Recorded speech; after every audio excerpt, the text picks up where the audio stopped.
Welcome to today's interview. I'm talking with Angela Fuentes, and I hope I got that right, Angela. Before we get started, I did just want to acknowledge the traditional custodians of the land I'm coming to you from today, which is the Yaegl people, and pay my respects to elders past, present and emerging, and just take a moment to acknowledge the culture of our area. So thank you for joining me today, Angela. I come across you, I think I mentioned before, by Instagram, just come across the work you're doing around, I guess, occupational justice and the cultural piece. I just recently watched your, the CEUs, the one you did for Arizona OT, I think it was, on the work that you're doing in the school system with Somalian refugees. So hoping to touch base about that today and share a little bit about that. But to get started, could you share a little bit about your OT journey and how you, I guess, got into the work that you're doing now? Yeah, for sure. Yeah. So I've been in OT for this is my 4th year of practice now.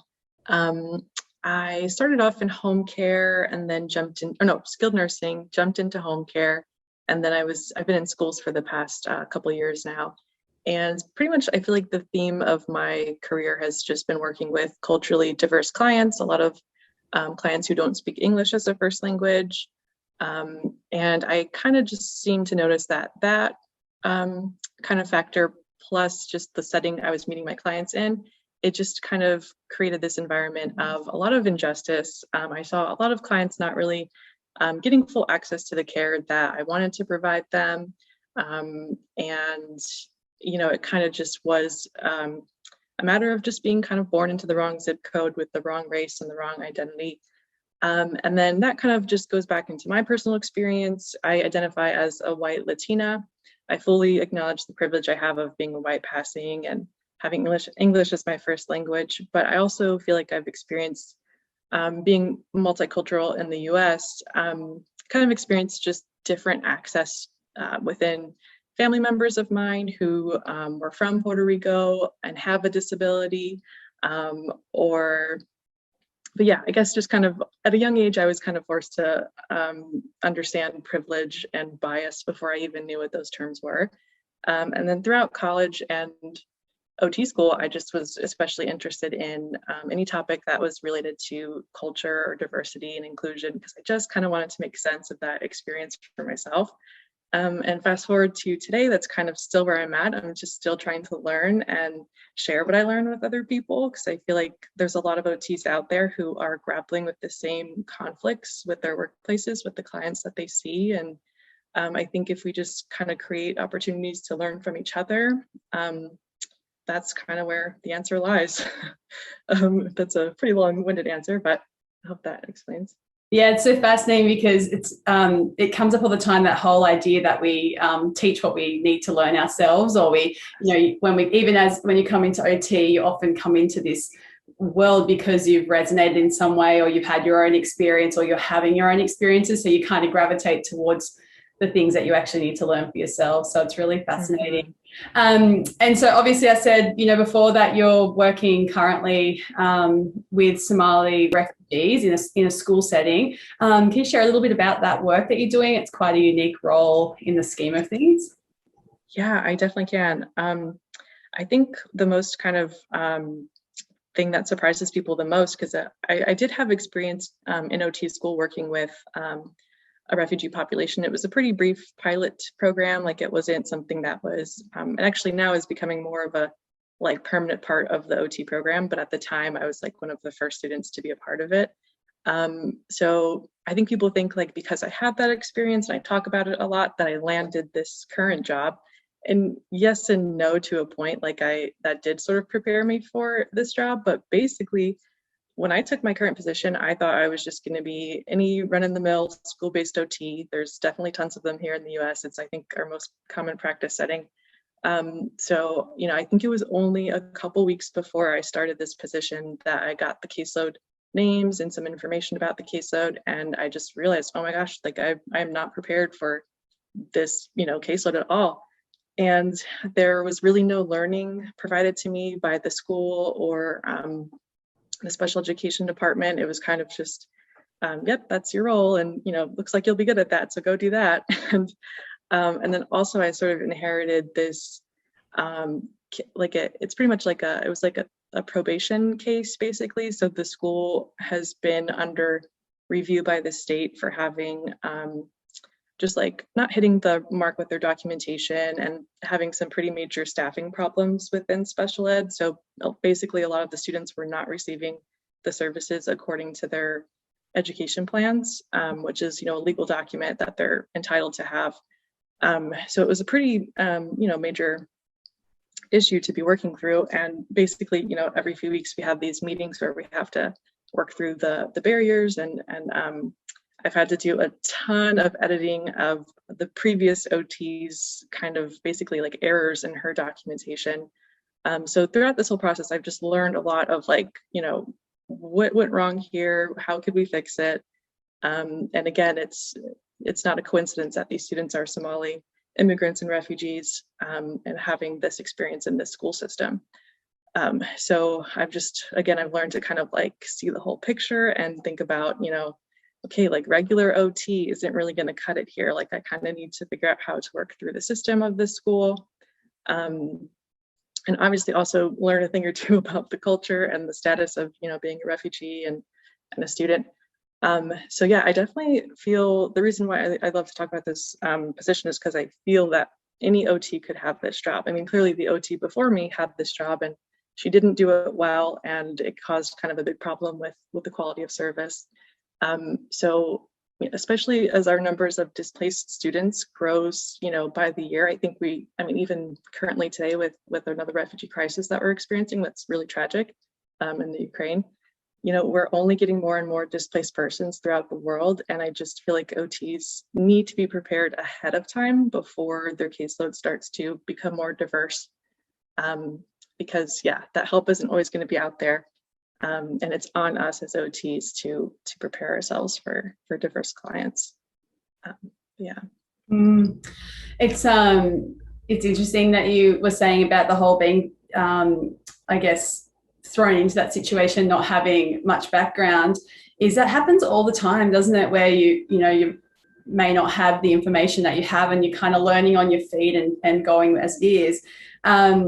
I wondered, I guess, because obviously you're in a very culturally diverse role, but what would, I guess, some of this being more, considering more the cultural diversity or being the occupational justice, what does it look like in a little bit more mainstream role? Because I think that's where sometimes we could be starting to do the work rather than being thrown in the deep end and having to do that. What could, I guess, OTs be considering in a more mainstream environment they might be working in now? Yeah, I think that the big thing that helps me to sort of break it out into, because OT justice obviously is a great term, and I think we all understand, it's something that's supposed to help us give our clients the outcomes that they want and that they deserve, and that we aren't perpetuating our own biases and assumptions onto them. But exactly, how does that look every day? Like, how do you apply that? For me, the biggest thing is to think about, there's kind of like this 3-tiered structure in the framework. It talks about working at the client level, which would be something where, you're just wanting to make sure that you're not so much deciding for the client, but deciding with the client. So that should look like that you're taking on more of a coaching role. So, basically like you both are agreeing on the plan together and you're collaborating throughout the process.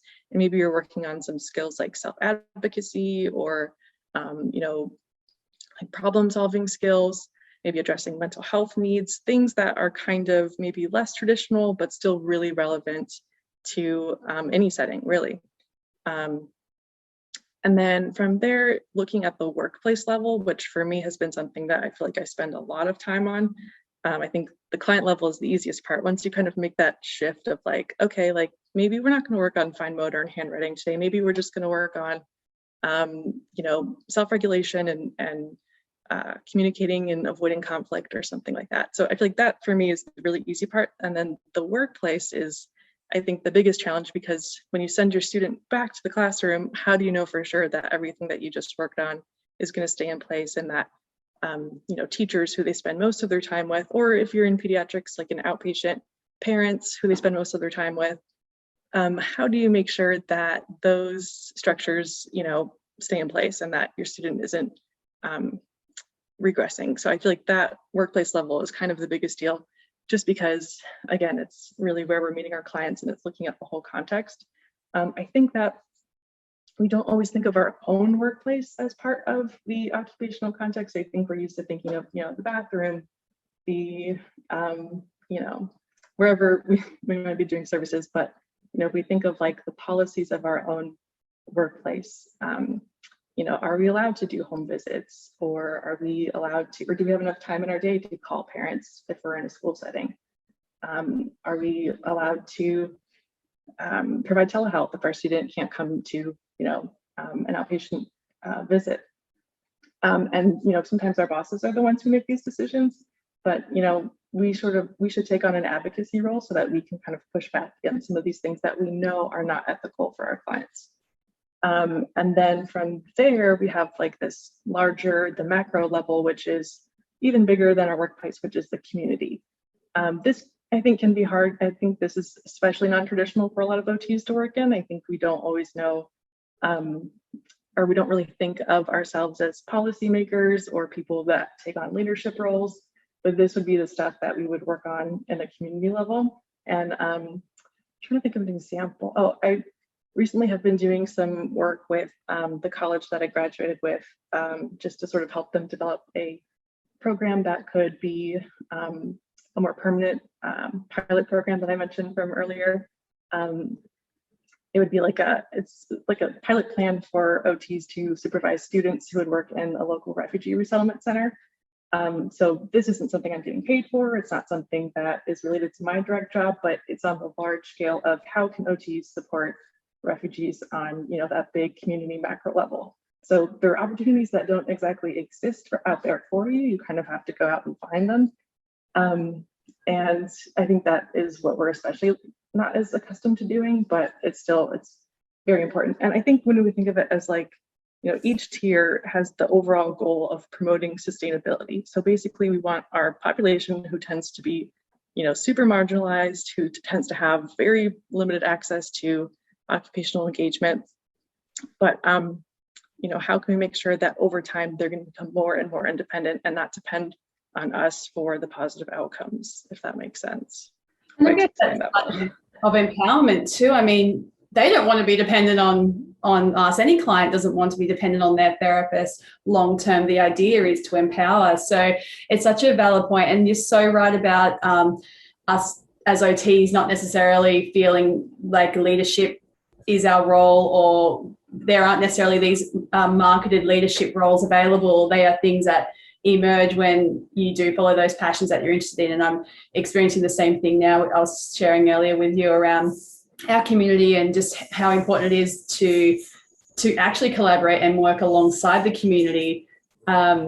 I guess understanding the culture, understanding holistically what's actually layering in here, not just, we're going to work on fine motor skills, or you really do need to go back to that bread and butter, body, mind, spirit, whole approach when you're working with communities or individuals, but you see it so much more when you are collaborating with culturally diverse communities. So it's so interesting you shared that, because I don't think I've had conversations with a mentor of mine, like, who am I to be, like, I'm seeing this gap and I'm seeing this, I'm so motivated and I'm seeing this opportunity, but like, who am I to be this change maker? Like, I'm just an ordinary OT. So I definitely I exactly resonated with what you just said, that we don't naturally see ourselves in these roles, and maybe that's the way our system's set up to date. There's a lot of structure to our system. So I love that you said that, because it's exactly what I'm experiencing as well. So great share on that. So tell me about your in the process of applying to work in New Zealand. So lucky New Zealand and Australia eventually. So tell me about the process, because you shared a little bit on your Instagram account about your journey with that. So share with us about that. So I always like to give a plug to LinkedIn.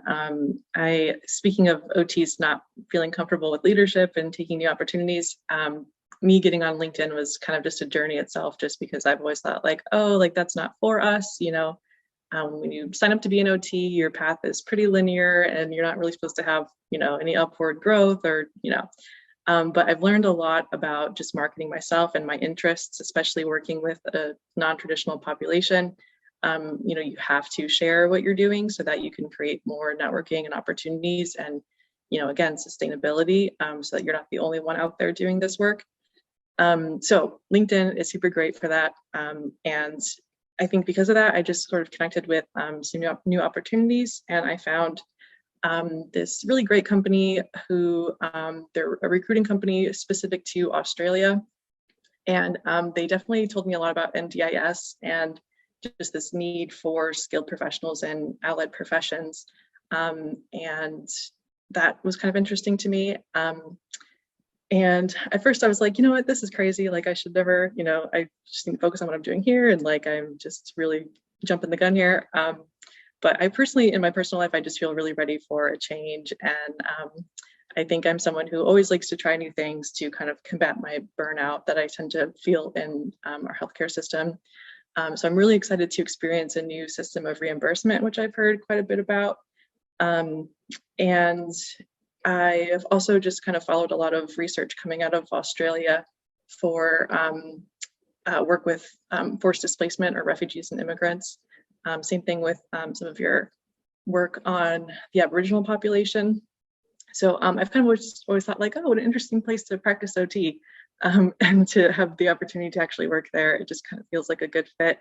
And so I've been applying for the New Zealand OT license. I went through the whole application process actually this past week, and I finally finished it. It took me a couple months as an international applicant, but it really wasn't too bad. And while I was going through the process, I had to learn the standards of practice and the code of ethics and all this extra stuff that is, it seemed very similar to the stuff I've done in the US, but it actually was pretty different just in the fact that there was a lot of statements and like self-assessment about cultural responsiveness and especially kind of practicing in bicultural New Zealand, which honors its, you know, connection to the Maori people. So I had to learn this information because it's literally like a requirement for OTs to like pass a competency for it. And that just kind of was really reaffirming to me just to know that, you know, these values are explicitly stated in the OT documentation and that it's just something that practitioners are supposed to be mindful of, even if it's not perfect. And I mean, I know that this work is not easy for, you know, people who aren't connected to it. But it's, I think, especially important that it's written out explicitly for us to be mindful of. So definitely have been enjoying the process of getting prepared, and I'm really excited for the eventual move, which is going to take a while, but I'm determined to make happen. Yeah, it's a friendly country. Australia is too. You'll be welcomed. You'll be supported, I'm sure. It's interesting because that's what made me ask about your transition to here or your application, because you've spoken quite a bit about how different, I guess, the process has been compared to the States, even just the acknowledgement of the you know, First Nations people of New Zealand and Australia, and how much more there is that recognition or just expectation that you acknowledge and understand. And yes, I wanted to touch on that because it was something that, yeah, I've noticed about you, I guess, impressed by, or, you know, excited by is probably a better word. And just then, you know, you talked about, you know, that, I guess, that idea of not necessarily being perfect at knowing it all, but that kind of starting that journey.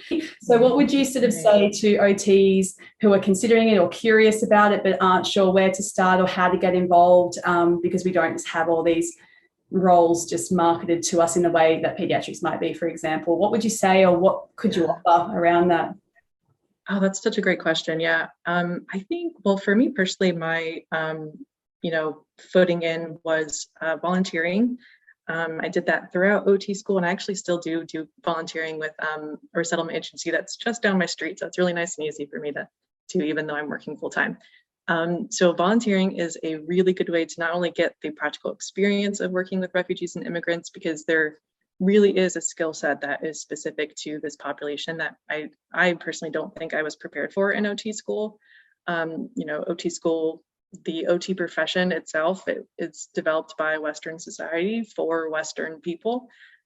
So this learning to support non-Western cultures, it's really an ongoing process, and it's something that you have to just know that you're going to be committed to. So volunteering is great to build those skills, and it also helps to kind of create like grassroots movements. So, if you kind of share that you're an OT student or an OT provider, and just kind of explain what your role is, even providing like educational handouts. My experience working with resettlement agency has been that they are super receptive to, any discipline that is able to help and is willing to help. And yeah, so I've actually been even part of a proposal process with members of an agency. And again, I mean, it's amazing what opportunities are out there if you just kind of like advocate and push a little bit, and suddenly the door opens wide open and you could find yourself with, a job that never existed before. So yeah, definitely kind of just advocating, networking with other OTs who are interested or who do this work, or, research. I actually just messaged someone, an author of a research paper this past week, and I just said, hi, I really liked your article. Is there any chance you could send it to me so I can give a copy to a colleague? And then I didn't expect a reply at all, but she replied and said, of course, and here's another one too. And so people are really willing to help, especially in this area, because it is emerging. But again, you kind of just have to put yourself out there a little bit, but it does go a long way. Something else too I'd recommend is, at least for me, my experience has been, I tend to just want to like learn about everything and like hit the books and just be, kind of really nerdy with the way that I learn things. But I actually feel like a lot of my learning has come from non-academic sources. So stuff like movies, or going to art exhibits that were, that's art by refugees and immigrants. Just really non-formal ways of learning, I think, can be really beneficial. So definitely don't, close yourself off to that, or don't expect to be able to research and learn everything when there's tons of very informal, ways of experiencing culture.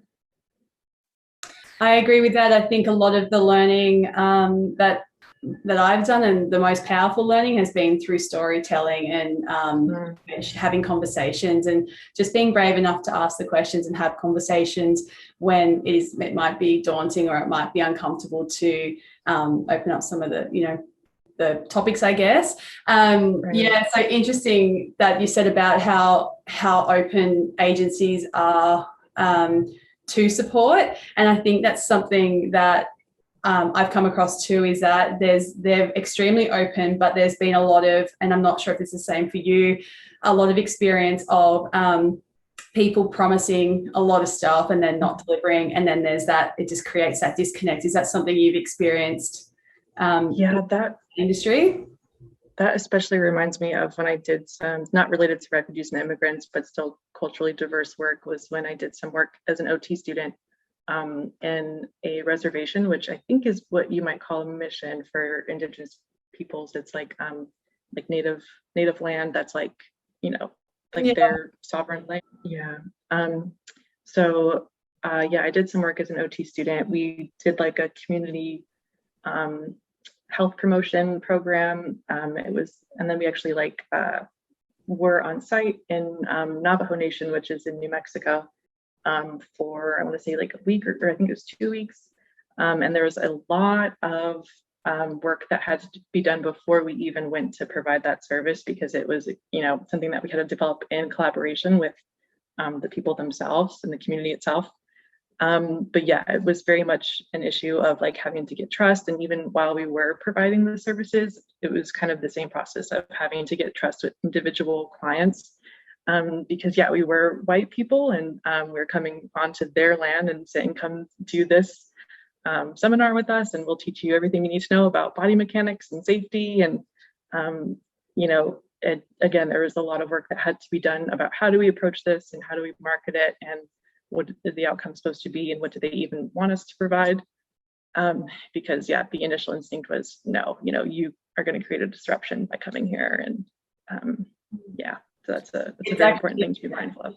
So key what you just said. What do they actually want you to provide? What's actually meaningful? What, that's the partnership, that's the conversation. And I think, it's really that trust and collaboration rather than, people coming in and saying, this is what we need to do. So it's such important information. So is there anyone in this industry that you're admiring that you feel others should hear about or read about or know about? Who's kind of passing on the knowledge, I guess, is my question. Oh, that's such a good question. Oh man, I feel like that's the kind of question where I just like blank on everything. You can throw it in later. Send me your answer. I will be up all night and it will just pop in my head at 2 a.m. and I'll just. You can someone who was definitely at the top of my mind because I've gone to one of her events recently is Sheila Avev. She's an OT from San Francisco in California. She's doing a ton of work on a lot of these issues, especially she has it's kind of an initiative called Disrupt OT, which is kind of just about making the profession more inclusive and critical so that we can be better for our clients and for each other as diverse OTs. Definitely a great example of, creating sustainable outcomes and just kind of doing the work of cultural responsiveness, but also passing on the baton to other people and saying, here, come do this with me. Because I think what's hard about this work, especially, if you're someone who, is diverse culturally, you can kind of take it on yourself and it just becomes emotional labor. So it's especially important to be able to have that skill of just diffusing the responsibility. So yeah, definitely I look up to her for that aspect. So another great mentor of mine, Patricia Modis, she is an OT who's doing a lot of work on non-traditional settings, and she mentors and supports students and OTs who are trying to grow a non-traditional practice. She's been doing it for her whole career, and she's especially great at it. Super nice, cool, fun person too. Definitely an OT who would never turn a single person down or any question down. So that's really great also. Gosh, I feel like I can name so many more, but I can't think of any off the top of my head. Yeah. So I guess before you go, I know it's probably getting late there. I think nearly seven at night. So I will let you go. But I right. ask, what are you up to professional development wise? What's your next thing this year? CEUs. What are you planning on doing? Good question. Also, I feel like I'm just trying to. I started a blog this like a month ago, I think, which has been pushing me to find new research and to share it. And I really try to, go through relevant research and then pull out the good bits that are going to help me in my practice, and then share it with other people. So it's been like a fun thing too, just to kind of feel productive and again, kind of just be like an anti-burnout thing that I'm doing. So yeah, not quite professional development, but I think maybe still informally counts. I think a long-term goal for myself is I really want to get more into assistive technology. And I have been hoping to actually get the certification to be an ATP. I really got into assistive technology working in the school setting, mostly with like writing and reading. And again, with students who don't speak English as a first language, I feel like it's a great tool that can help them overcome some of these literacy barriers that they have. And it's actually something that I do sort of do in my practice. I use a lot of like word prediction and voice to text and things that are helping them kind of get participation in reading and writing. But I would love to get the certification just to kind of feel more skilled at it. But maybe aside from that, I think actually I'm kind of just trying to relax and get ready for my big move. Yeah, maybe the move is it. Yeah, that's so fair. Definitely. Oh, thank you so much. Before you go, let everyone know where they can find you if they want to follow your blog or your Instagram feed. That's obviously where I've met you and come across the work you're doing and felt inspired by that. So yeah, share a little bit about where people can find you if they want to follow along with your journey and your journey across to us. So yeah, I feel like I will have to be sharing more about that because that will be whole interesting experience. Definitely follow my blog, which is at responsiveot.com. It's definitely just something I'm really trying to produce really well. I think it's like my labor of love project for OT. So it's a great, I've already have a couple articles on there that I feel like can really help OTs that are interested in this work. And then also on Instagram, I just kind of share some of the stuff on the blog and some personal reflections at responsiveot. And also on LinkedIn, if you have questions to run by me in terms of like a capstone project or anything that you're seeking mentorship for, LinkedIn would be, I'm totally open to any questions that come my way on there. But I think that's pretty much it. I don't really have many other social platforms, but yeah. Well, thank you so much. It was awesome for you to join us and share that bit of insight. There's heaps for us to take away around, how we might want to get started or, where to reach out and just some considerations and some barriers that you've come across. So thank you for sharing and coming on and giving me your time today. I really appreciate that. Yeah, of course. Thank you so much for inviting me. This has been really fun. Oh, you're so welcome, and good luck for packing and transferring and starting a new chapter. So yeah, well done and congratulations. It's exciting. Yeah, thank you so much. Thanks again. All right, take care. Bye. Have a good one.